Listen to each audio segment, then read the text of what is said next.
So Ravi Varma ಅವ್ರ ಜೊತೆ ನಾನು ಬರೀ ಸಿದ್ಧಾರ್ಥ ಸಿನಿಮಾ ಮಾಡಿದ್ದೆ. ಫಸ್ಟ್ ಫೈಟ್ ಅಂತೂ ಅದು ಒಂದು ಮಾರ್ಕೆಟಲ್ಲಿ ಒನ್ ಡೇ ಶೂಟ್ ಮಾಡಿದ್ದೀವಿ. ಎಕ್ಸ್ಪೀರಿಯನ್ಸ್ ತುಂಬ ಇದೆಯಲ್ಲ, ಸೊ ಅದಕ್ಕೆ ಅವ್ರ ಜೊತೆ ವರ್ಕ್ ಮಾಡೋಕ್ಕೂ ಅಷ್ಟು ಕಂಫರ್ಟಬಲ್. ಸೊ ಶೂಟಿಂಗ್ ಟೈಮಲ್ಲಿ ಆ ಓಲೆ ಬಳೆ ಹಾಕೊಂಡ ತಕ್ಷಣನೇ ಅದೊಂದು ಎಲ್ಲರಿಗೂ ಈ ತೊರೆ ಬೇಕು, ಈ ತೊರೆ ಮೇಲೆ ಒಂದು ಕಂಟ್ರೋಲ್ ಬೇಕು. ಸೊ ಯಾರಿಗೆ ಕಂಟ್ರೋಲ್ ಸಿಗುತ್ತೆ, ಇಲ್ಲ ಕಂಟ್ರೋಲ್ ಸಿಗಲ್ವಾ, ಈ ತೊರೆ ಸಿಗುತ್ತಾ ಇಲ್ವಾ ಅನ್ನೋದೇ ಒಂದು ಎಲ್ಲರಿಂದನೂ ಒಂದು ವಿಷಯ ಆಡಿಯನ್ಸ್ಗೆ ಸಿಗುತ್ತೆ. ಹುಡುಗಿ ಅಂದ ತಕ್ಷಣ ಹುಡುಗರಿಗಿಂತ ಸಾಕಷ್ಟು ಸಮಾಜದಿಂದ ಒಂದು ಪ್ರೆಷರ್ ಇದೆ. ಅಂದರೆ ಎಸ್ಪೆಷಲಿ ಈ ಥರದ್ದೊಂದು ಕ್ಯಾರೆಕ್ಟರ್ಗಳು ಒಳಗೆ ಹೋದಾಗ ನಿಮ್ಮೊಳಗಿನ ಒಂದು ಭಾವನೆಗಳೇ ಬೇರೆ ಬದಲಾಗ್ತಾ ಹೋಗುತ್ತೆ. ಫಸ್ಟ್ ಟೈಮ್ ಈ ಒಂದು ಮೇಕಪ್ಪಲ್ಲಿ ಆ ಒಂದು ಪಂಚೆ ಗೆಟಪ್ಪು ಆ ಒಂದು ಅದು ಬೇರೆ ಥರ ಆ ಕ್ಯಾರೆಕ್ಟರ್ ಅಷ್ಟು ಗಾಢವಾಗಿ ಸೆಳೀತಾ ಇದೆ ಈ ಒಂದು ಕಂಟೆಂಟ್, ಆ ಗ್ಲಿಮ್ಸ್ ನೋಡಿದಾಗ.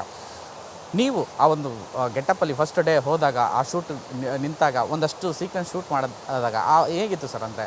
ಅಂದರೆ ಈಗ ಒಂದೊಂದು ಕ್ಯಾರೆಕ್ಟರ್ಗೂ ಹೇಳ್ತಾರಲ್ಲ, ಒಬ್ಬೊಬ್ಬರು ಒಂದೊಂದು ಸಿನಿಮಾ ಇದೆ, ಆ ಕ್ಯಾರೆಕ್ಟರ್ ಒಳಗಡೆ ಹೋಗ್ಬಿಟ್ಟು ಆಚೆ ಬರೋಕ್ಕೆ ತುಂಬ ಕಷ್ಟ ಆಗಿತ್ತು ಅಂತ ಒಂದಷ್ಟು ಜನ ಹೇಳ್ತಾರೆ. ಸೊ ಒಂದ್ಸಲಿ ಈಗ ಪೆಪ್ಪೆ 2.5 years ಪೀರಿಯಡಲ್ಲಿ ಪ್ಲೇ ಮಾಡಿದ್ವಿ. ಸೊ ನೀವು 2.5 years ಅದೇ ಕ್ಯಾರೆಕ್ಟರಲ್ಲಿ ಇರೋಕ್ಕಾಗಲ್ಲ.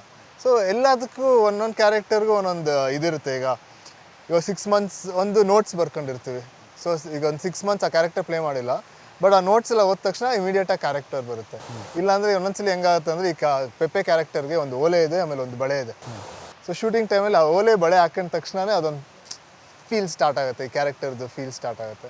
ಜೊತೆಗೆ ಆ ಕಾಸ್ಟ್ಯೂಮ್ ಇರ್ಬೋದು, ಆ ಲೊಕೇಶನ್ ಇರ್ಬೋದು. ಸೊ ಅದರಿಂದ ಅದು 2.5 years ಆ ಕ್ಯಾರೆಕ್ಟರ್ನ ಕ್ಯಾರಿ ಮಾಡ್ಕೊಳಕ್ಕೆ ಸಾಧ್ಯ ಆಯಿತು. ಒಂದು ನಾನು ಕೇಳ್ಪಟ್ಟೆ, ಪೆಪ್ಪೆ ಆ್ಯಕ್ಷನ್ ಸೀಕ್ವೆನ್ಸ್ ಬಂದಾಗ ರವಿ ವರ್ಮ ಮಾಸ್ಟರ್ ವಿಚಾರಕ್ಕೆ ಅಂದರೆ ಅವ್ರಿಗೂ ಒಂದು ಇದಿರುತ್ತೆ, ಓಕೆ ಹೆಂಗೆ ಮಾಡಿಸೋದು ವಿನಯ್ ಹತ್ರ. ಅಂದರೆ ಇಷ್ಟು ದಿನ ಮಾಡ್ಕೊಬಂದಿರೋ ಸಿನಿಮಾಗಳು ಎಲ್ಲ ನೋಡಿರ್ತಾರೆ, ನಿಮ್ಮ ಮೇಲೆ ಒಂದು ಫಾರ್ಮೇಷನ್ ಇರುತ್ತೆ, ಡೈರೆಕ್ಟರ್ದು ಒಂದು ಎಕ್ಸ್ಪೆಕ್ಟೇಷನ್ ಇರುತ್ತೆ ಈ ಕತೆಗೆ. ಸೊ ಆ ಥರದಂತ ಬಂದಾಗ ಸೊ ಹೇಗಿತ್ತು ಸರ್ ಆ ಒಂದು ಸ್ಟಂಟ್ ಮೇಕ್? ಎಸ್ಪೆಷಲಿ ಆ್ಯಕ್ಷನ್ಸು ತುಂಬ ಜನ ಮಾತಾಡ್ತಿದ್ದಾರೆ, ಅಂದರೆ ಈ ರೇಂಜಿಗೆ ಅಂತ ಅಂದರೆ ಆ ಥರ ನೋಡಿರಲಿಲ್ಲ. ಸೊ ಈ ಒಂದು ಔಟ್ಪುಟ್ ಬರೋದಕ್ಕೆ ನಿಮ್ಮ ಕೊಲಾಬ್ರೇಷನ್ ಆ್ಯಂಡ್ ವರ್ಕಿಂಗ್ ಹೇಗಿತ್ತು ಅಂತ? ಸೊ ರವಿ ವರ್ಮ ಅವ್ರ ಜೊತೆ ನಾನು ಬರೀ ಸಿದ್ಧಾರ್ಥ ಸಿನಿಮಾ ಮಾಡಿದ್ದೆ. ಅದಾದಮೇಲೆ ಆಲ್ಮೋಸ್ಟ್ 7-8 years ಅವ್ರ ಜೊತೆ ಕೆಲಸನೇ ಮಾಡಿರಲಿಲ್ಲ. ಬಟ್ ರವಿ ವರ್ಮ ಅವ್ರದ್ದು ಎಕ್ಸ್ಪೀರಿಯನ್ಸ್ ಆ ಥರ ಇರುತ್ತಲ್ಲ. ಈಗ ಒಂದು ಸ್ಟೋರಿ ಕೇಳಿ ಒಂದು ಕ್ಯಾರೆಕ್ಟರ್ ನೋಡಿದ ತಕ್ಷಣ ಈ ಕ್ಯಾರೆಕ್ಟರ್ ಇಲ್ಲ, ಈ ಆರ್ಟಿಸ್ಟ್ ಕೈಲಿ ಏನು ಮಾಡ್ಬೋದು, ಏನು ಮಾಡಿದ್ರೆ ಚೆನ್ನಾಗಿ ಕಾಣಿಸುತ್ತೆ, ಏನು ಆ ಬಾಡಿಗೆ ಸೂಟ್ ಆಗುತ್ತೆ, ಅದು ಇಮಿಡಿಯೇಟಾಗಿ ಅವ್ರಿಗೆ ಗೊತ್ತಾಗುತ್ತೆ. ಸೊ ಅಂಥ ಮೂಮೆಂಟ್ಸು, ಅಂಥ ಸೀಕ್ವೆನ್ಸಸ್ನೇ ಆ್ಯಡ್ ಮಾಡಿದ್ರು ಈ ಫೈಟ್ಗೆ. ಆಮೇಲೆ ಅವ್ರದ್ದು ಏನಂದರೆ, ಅವ್ರದ್ದು ವರ್ಕಿಂಗ್ ಪ್ಯಾಟರ್ನ್ ಹೇಗಿರುತ್ತೆ ಅಂದರೆ, ಇಲ್ಲ ಅವ್ರದ್ದೊಂದು ಕೊರಿಯೋಗ್ರಫಿ ಹೇಗಿರುತ್ತೆ ಅಂದರೆ, ಎಲ್ಲ ಪಾರ್ಟ್ಸ್ಗೂ ಒಂದು ಸ್ಟಾರ್ಟು ಆಮೇಲೆ ಒಂದು ಎಂಡ್ ಇರುತ್ತೆ. ಸೊ ಅದಕ್ಕೆ ನೀವು ಒಂದು ಫೈಟ್ ಸೀಕ್ವೆನ್ಸ್ ನೋಡಿದಾಗ ಅದೊಂಥರ ತುಂಬ ಚೆನ್ನಾಗಿ ಕಾಣಿಸುತ್ತೆ, ತುಂಬ ಆ್ಯಕ್ಟರ್ ಎಲಿವೇಟ್ ಆಗುತ್ತೆ. ಒಂದೊಂದು ಸಿಗ್ನೇಚರ್ ಮೂವ್ಸ್ ಇರುತ್ತೆ. ಈಚ್ ಪಾರ್ಟ್ ಆದಮೇಲೆ ಈಚ್ ಪಾರ್ಟ್ ಎಂಡ್ ಆಗೋಕ್ಕೆ ಒಂದು ಸಿಗ್ನೇಚರ್ ಮೂವಲ್ಲಿ ಅದನ್ನ ಎಂಡ್ ಮಾಡಿಸ್ತಾರೆ. ಸೊ ಅದಕ್ಕೆ ಲಾಸ್ಟ್ ಫೈಟು ನಾವು ಇಲ್ಲೇ ತೆಗೆದಿದ್ದು ಒಂದು 3 to 4 days ತೆಗೆದ್ವಿ. ಆಲ್ಮೋಸ್ಟ್ ಒಂದು 60 to 70 ಫೈಟರ್ಸ್ ಇದ್ದರು. ಆಮೇಲೆ ಜಾಸ್ತಿ ಇದು ನ್ಯಾಚುರಲ್ ಫೈಟ್. ಸೊ ಆಮೇಲೆ ತುಂಬ ಸ್ಪೀಡು. ಸೊ ಇಲ್ಲಿ ಬಂದ್ಬಿಟ್ಟು ಈಗ ಒಂದು ಪಂಚ್ ಹೊಡೆದು ಇನ್ನೊಂದು ಶಾರ್ಟ್ ಹೊಡೆದು ನಡೆಯೋಕ್ಕೆ ಟೈಮ್ ಇರೋಲ್ಲ. ಸೊ ಒಂದು ಪಂಚಾಗಿ ಇನ್ನೊಂದು ಪಂಚಾಗಿ ಇನ್ನೊಂದು ಡಕ್ಕಾಗಿ ಇನ್ನೊಂದು ಕಿಕ್ಕು, ಅದು ಎಲ್ಲ ಫ್ರ್ಯಾಕ್ಷನ್ ಆಫ್ ಸೆಕೆಂಡ್ಸಲ್ಲಿ ಏನೋ ನಡೀತಾ ಇರುತ್ತೆ. ಸೊ ಅಷ್ಟು ಕ್ವಿಕ್ಕಾಗಿ ಎಲ್ಲ ಮಾಡ್ತಾ ಇರಬೇಕು. ಸೊ ಅದನ್ನೇ ಒಂದು 4-5 ಆ್ಯಂಗಲಲ್ಲಿ ತೆಗಿತಾರೆ, ಅದನ್ನೇ ಕಟ್ ಮಾಡಿ ಅದು ಆಮೇಲೆ ತುಂಬ ಚೆನ್ನಾಗಿ ಕಾಣಿಸುತ್ತೆ.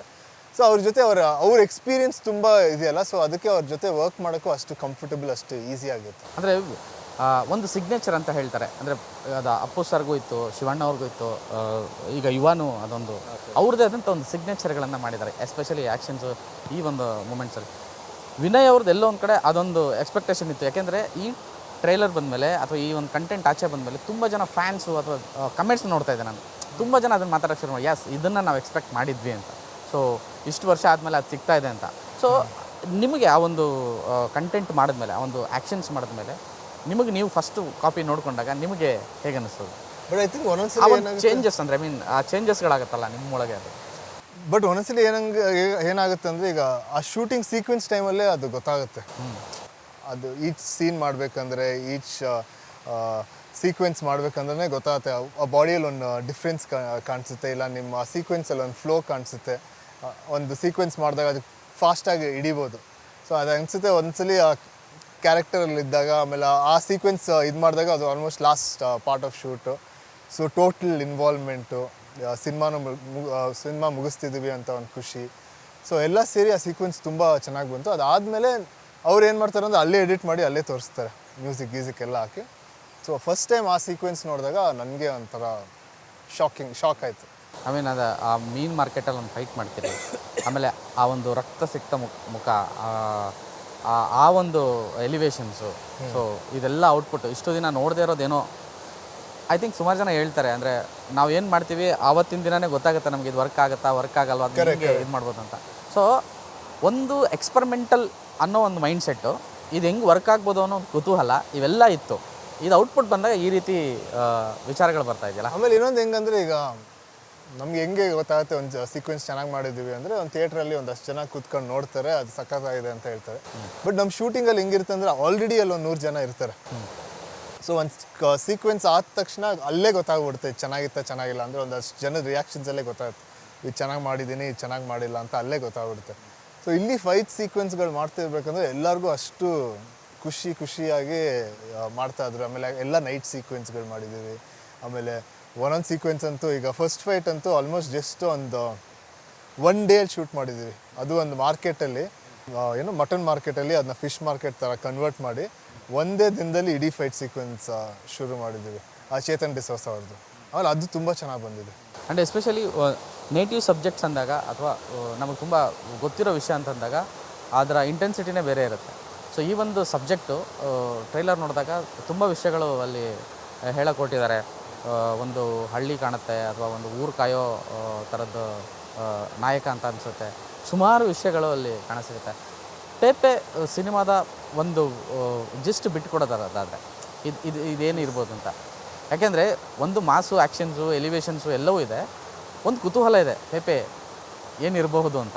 ಇದೊಂದು ಜಿಸ್ಟ್ ಬಿಟ್ಕೊಡ್ಬೇಕು ಅಂದರೆ, ಈ ಇಡೀ ಕತೆ ಒಂದು ಊರಲ್ಲಿ ನಡೆಯುತ್ತೆ. ಆ ಊರ ಹೆಸರು ಬದ್ನಾಳ್ ಅಂತ. ಸೊ ಇದೊಂದು ಕಾಲ್ಪನಿಕ ಒಂದು ಊರು ಕ್ರಿಯೇಟ್ ಮಾಡಿರೋದು. ಸೊ ಈ ಊರಲ್ಲಿ ಒಂದು ತೊರೆ ಇರುತ್ತೆ. ಸೊ ಅದು ನೀವು ಟ್ರೇಲರಲ್ಲೂ ತೊರೆ ಬಗ್ಗೆ ಸಾಕಷ್ಟು ಕೇಳಿರ್ತೀರ.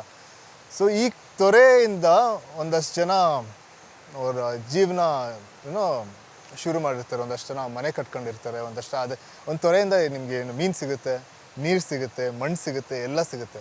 ಸೊ ಈ ಥರ ಒಂದು ಜಾಗಕ್ಕೆ ಎಲ್ಲರ ಕೈನೂ ಇರುತ್ತೆ, ಎಲ್ಲರಿಗೂ ಬೇಕು ಅಂತ, ಒಂದು ಹೋಲ್ಡ್ ಇರಬೇಕು ಅಂತ. ಸೊ ಈ ತೊರೆನ ಒಂದು ಆ ಊರಲ್ಲಿ ಒಂದು 3-4 ಫ್ಯಾಮಿಲಿಗಳಿರುತ್ತೆ. ಸೊ ಎಲ್ಲರಿಗೂ ಈ ತೊರೆ ಬೇಕು, ಈ ತೊರೆ ಮೇಲೆ ಒಂದು ಕಂಟ್ರೋಲ್ ಬೇಕು. ಸೊ ಯಾರಿಗೆ ಕಂಟ್ರೋಲ್ ಸಿಗುತ್ತೆ, ಇಲ್ಲ ಕಂಟ್ರೋಲ್ ಸಿಗಲ್ವಾ, ಈ ತೊರೆ ಸಿಗುತ್ತಾ ಇಲ್ವಾ ಅನ್ನೋದೇ ಒಂದು ಚಿಕ್ಕ ಜಿಸ್ಟ್ ಕತೆ ಬಗ್ಗೆ. ಒಂದು ಫಸ್ಟ್ಗೆ ಹಾಕ್ತೀರಾ, ಇದು ಎ ಸರ್ಟಿಫಿಕೇಟ್ 18 ವರ್ಷದ ಮೇಲ್ಪಟ್ಟವರೇ ನೋಡಬೇಕಾಗಿರುವಂಥ ಕಂಟೆಂಟ್ ಅಂತ. ಮತ್ತು ಒಂದು ಶಾರ್ಟ್ ಬರುತ್ತೆ, ನೀವು 3 ಡೈಲಾಗ್ ಹೇಳೋ ಅಷ್ಟರಲ್ಲಿ 3 ಕ್ಲೋಸಪ್ ಹೋಗುತ್ತೆ.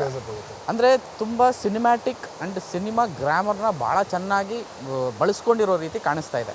ಸೊ ಒಂದು ನಾರ್ಮಲ್ ಮಾಸ್ ಆಡಿಯನ್ಸ್ಗೆ, ಅಥವಾ ಕಾಮನ್ ಆಡಿಯನ್ಸ್, ಅಥವಾ ಇಂಟೆಲಿಜೆಂಟ್ ಆಡಿಯನ್ಸ್ ಅಂತ ಏನು ಕರೀತಾರೆ, ಈ 3 ವರ್ಗಕ್ಕೂ ಪೇಪೆ ಯಾವ ರೀತಿ ಕಮ್ಯುನಿಕೇಟ್ ಆಗುತ್ತೆ ಅಂತ ನಿಮ್ಮ ಪ್ರಕಾರ? So but as a hole ಅಂತ ಸಿನಿಮಾ ನೋಡಿದಾಗ ಎಲ್ಲದರ ಆಸ್ಪೆಕ್ಟ್ ಇದೆ. ನಿಮ್ಗೊಂದಷ್ಟು ಮಾಸ್ ಎಲಿಮೆಂಟ್ಸ್ ಇದೆ, ಒಂದಷ್ಟು ಟೆಕ್ನಿಕಲ್ ಅಡ್ವಾನ್ಸ್ಮೆಂಟ್ಸ್ ಇದೆ, ಒಂದು ಹೊಸ ಎಡಿಟಿಂಗ್ ಪ್ಯಾಟರ್ನ್ ಇದೆ. ಆಮೇಲೆ story telling, the director story telling ತುಂಬ ಚೆನ್ನಾಗಿದೆ. ಒಂಥರ ವಿಭಿನ್ನವಾಗಿ ಈ ಸ್ಟೋರಿನ ಅವ್ರು ಹೇಳಿದ್ದಾರೆ. ಸೊ ಎಲ್ಲ ವರ್ಗಕ್ಕೂ ಇದು ಎಲ್ಲಾದರೂ ಒಂದು ಕಡೆ ಕನೆಕ್ಟ್ ಆಗೇ ಆಗುತ್ತೆ. ಆಮೇಲೆ ಸಾಕಷ್ಟು ವಿಷಯಗಳು ಹೇಳಿದ್ದಾರೆ. ಸೊ ಈ ವಿಷಯನ ಬರೀ ಪೆಪ್ಪೆ ಮೂಲಕ ಹೇಳಿಲ್ಲ, ಹೀರೋಯಿನ್ ಮೂಲಕ ಒಂದಷ್ಟು ವಿಷಯ ಹೇಳಿದ್ದಾರೆ, ತಾಯಿ ಮೂಲಕ ಒಂದಷ್ಟು ವಿಷಯ ಹೇಳಿದ್ದಾರೆ, ವಿಲನ್ ಮೂಲಕ ಒಂದಷ್ಟು ವಿಷಯ ಹೇಳಿದ್ದಾರೆ. ಆಮೇಲೆ ಸಾಕಷ್ಟು ವಿಲನ್ಸ್ ಇದು ನೆಗೆಟಿವ್ ಕ್ಯಾರೆಕ್ಟರ್ಸ್ ಇದ್ದಾರೆ ಈ ಸಿನಿಮಾದಲ್ಲಿ. ಆಮೇಲೆ ಎಲ್ಲರಿಂದನೂ ಒಂದು ವಿಷಯ ಆಡಿಯನ್ಸ್ಗೆ ಸಿಗುತ್ತೆ. ಬಟ್ ಆ ವಿಷಯ ಸಿಗೋಕ್ಕೆ ಎಲ್ಲರೂ ಮನೆಗೆ ಹೋಗಿ ಒಂದು ಸ್ವಲ್ಪ ಯೋಚನೆ ಮಾಡ್ತಾರೆ. ಸೊ ನಿಮಗೆ ಆ್ಯಕ್ಚುಲಿ ಪೆಪ್ಪೆ ಒಂಥರ ಕ್ಲೈಮ್ಯಾಕ್ಸ್ ಆದಮೇಲೆ ಒಂದು ಮೈಂಡಲ್ಲಿ ಒಂದು ಸೈಲೆನ್ಸ್ ಕ್ರಿಯೇಟ್ ಮಾಡುತ್ತೆ. ಸೈಲೆನ್ಸ್ ಕ್ರಿಯೇಟ್ ಮಾಡಿ ಸಡನ್ನಾಗಿ ಆ್ಯಕ್ಚುಲಿ ರಿಯಾಕ್ಟ್ ಮಾಡೋಕ್ಕಾಗಲ್ಲ. ಈಗ ಪೆಪ್ಪೆ ನೋಡಿ ಬಂದ ತಕ್ಷಣ ಒಂದು ಜನ ಸೈಲೆನ್ಸ್ಗೆ ಹೋಗ್ತಾರೆ. ಈಗ ನೀವು ಹೆಂಗಿತ್ತು ಪಿಕ್ಚರ್ ಅಂತ ಕೇಳಿ, ಒಂದು ನಿಮಿಷ ಇರು ನಾನು ಹೇಳ್ತೀನಿ ಅಂದ್ಬಿಟ್ಟು ಯೋಚನೆ ಮಾಡ್ಬಿಟ್ಟು ಹೇಳ್ತಾರೆ ಅಂತ ಅನಿಸುತ್ತೆ ನನಗೆ. ಯಾಕೆ ನಂಗೆ ಅದೇ ಒಂದು ಎಕ್ಸ್ಪೀರಿಯನ್ಸ್ ಆಯಿತು. ನಾನು ಸಿನಿಮಾ ನೋಡಿದ ತಕ್ಷಣ, ಇಲ್ಲ ನನ್ನ ಫ್ರೆಂಡ್ಸ್ ಜೊತೆ ಒಂದಷ್ಟು ಜನ ಸಿನಿಮಾ ನೋಡಿದ ತಕ್ಷಣ ಎಲ್ಲರೂ ಕ್ವೈಟ್ ಆಗ್ಬಿಟ್ರು ಒಂದು 5 ನಿಮಿಷ. ಆಮೇಲೆ ಮಾತಾಡೋಕ್ಕೆ ಸ್ಟಾರ್ಟ್ ಮಾಡಿ, ಇದು ಚೆನ್ನಾಗಿತ್ತು, ಈ ವಿಷಯ ಚೆನ್ನಾಗಿತ್ತು, ಇದು ಹಿಂಗೆ ಕನೆಕ್ಟ್ ಆಗುತ್ತೆ, ಅದು ಹಂಗೆ ಕನೆಕ್ಟ್ ಆಗುತ್ತೆ ಅಂತ. ಆಗಲೇ ವಿಜಯ್ ಸರ್ ಮಾತಾಡ್ಸೋತ್ತ ನೋಡಿದೆ ನಾನು. ಹೆಣ್ಮಕ್ಳ ವಿಷಯ, ಹೆಣ್ಮಕ್ಳು ಈ ಸಿನಿಮಾ ನೋಡಲೇಬೇಕು ಅನ್ನೋದೊಂದು, ಮತ್ತು ಫ್ಯಾಮಿಲೀಸು ಈ ಸಿನಿಮಾ ನೋಡಲೇಬೇಕು ಅನ್ನೋ ಥರದ್ದೊಂದು ವಿಷಯ ಮಾತಾಡ್ತಾಯಿದ್ರು. ಸೊ ಆ ಥರದ್ದೇನೋ ಒಂದು ವಿಷಯ ಸಿನಿಮಾದಲ್ಲಿದೆ ಅಂತ. ಅಂದರೆ ಹೆಣ್ಮಕ್ಳ ಒಂದು ದೃಷ್ಟಿಕೋನದಿಂದ ಒಂದು ಕತೆ ಕೂಡ ಹೇಳಿದ್ದಾರೆ ಈ ಸಿನಿಮಾದಲ್ಲಿ. ಅಂದರೆ ಅದೇ ಬೇಸಿಕ್ ಅಂದರೆ ಪ್ರೆಷರ್ಸ್ ಇರ್ಬೋದು. ಒಂದು ಒಂದು ಹುಡುಗಿ ಅಂದ ತಕ್ಷಣ ಹುಡುಗರಿಗಿಂತ ಸಾಕಷ್ಟು ಸಮಾಜದಿಂದ ಒಂದು ಪ್ರೆಷರ್ ಇದೆ. ಸೊ ಆ ಪ್ರೆಷರ್ ಬಗ್ಗೆ ಒಂದಷ್ಟು ಮಾತಾಡಿದ್ದಾರೆ. ಸೊ ಆ ಪ್ರೆಷರಲ್ಲಿ ಒಂದು ಡಿಫ್ರೆಂಟ್ ಬೇರೆ ಬೇರೆ ಸೀಕ್ವೆನ್ಸಸಲ್ಲಿ ಬೇರೆ ಬೇರೆ ಸನ್ನಿವೇಶಗಳಲ್ಲಿ ಏನೇನು ಪ್ರೆಷರ್ ಫೇಸ್ ಮಾಡ್ತಾರೆ. ಸೊ ಅದ್ರ ಬಗ್ಗೆ ಒಂದು ಟ್ರೈ ಮಾಡಿದ್ದಾರೆ.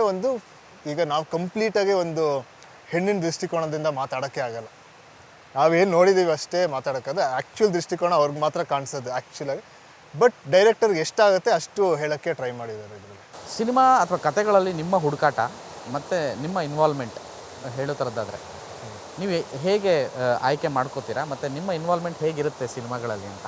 ಎಸ್ಪೆಷಲಿ ಈ ಒಂದು ನಿಮ್ಮ ಕೆರಿಯರ್ನ ನೋಡ್ಕೋತಾ ಬಂದಾಗ ನಾನು ಆವಾಗಲೇ ಬಿಗಿನಿಂಗಲ್ಲೇ ಹೇಳಿದೆ, ಆ ಚೇಂಜ್ ಓವರ್ಸು ಪ್ರತಿ ಕಂಟೆಂಟ್ಗೂ ತುಂಬ ಚೇಂಜಸ್ ಅಂದರೆ ಕೆಲವರು ಒಂದು ಫಾರ್ಮುಲಾ ಸಿಕ್ತು ಅಂದ ತಕ್ಷಣ ಅದೊಂದಷ್ಟು ಸಿನಿಮಾಗಳು ಮಾಡೋ ಥರದ್ದಿದೆ. ಬಟ್ ನಿಮ್ಮ ಕೆರಿಯರಲ್ಲಿ ಅದಾಗಲಿಲ್ವಲ್ಲ.